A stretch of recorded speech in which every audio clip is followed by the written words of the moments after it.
warbalmaanta waxaynu sameeynaa saddex fanaaniin aynu fankaba ka saaraynaa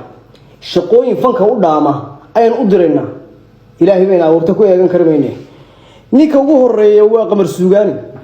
qamar suugaani ilaa iyo maalintan ku baranay waxaan kala garan weynay inaad caadi tahay iyo inaad fiyo yahay ilaa iyo maalintan soo shacbaxday ilaahay cirkiisa ka dhamaan laha maxaa laga siiyaa mid ku haysta ilaahay cirkiisa wareesaha waxay u dhageysan kar weynay dambi shalay ugu dambeysay waxa tiriyay gaarsiiyay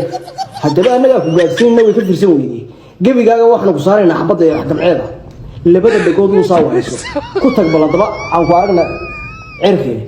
dumarkii aad sheegi jirtay magacooda ku soo qor marka naftu u yaabtana waxa weeye sida barafka soo dhac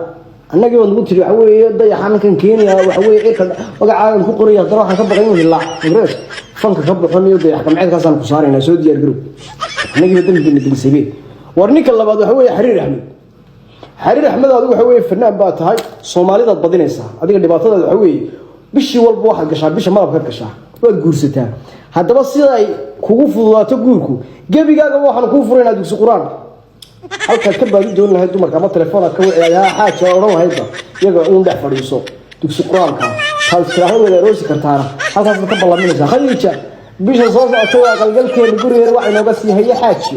adiga khayr baa kugu jira waaba dhib yaraanba saddexda sheegaysa laba sheegaysa halka ka aroos aadna waa ku salaamaya waxa weeye talada qaado warninka saddexaad waa ilka cas ilaa iyo maalintan ku baranay karbaash baan nafta naga saartay idan karbaashtaan ma naqaan hadda ma garanaysaa heer waxaan maraynaa dhalinyartii markay xaafadahooda isqabtaan ay heesahaagii xaafadahooda u isticmaalaan hadda ma naqanaysaa buufi cayaanka badaliida kuwa iigu baaqay haddaba gebigaaga waa ilka casoo ka waran baasuuka ku dhawaaqay gebigaaga waa tuuta booliska ku xidhayna hadda ma maqaysaa qori dhashiikaana waa ku dhiibayna meeshii aan maalintii uu soo badin isku haysana Kenya qolada difaacaysa ka mid noqonaysaaba afkaaga kala haysan weeyii waxa weeye halkaas aad ka dagaalamaysaaba ama dhashiikaha control ama xabada waxa weeye halkeeda ku qabo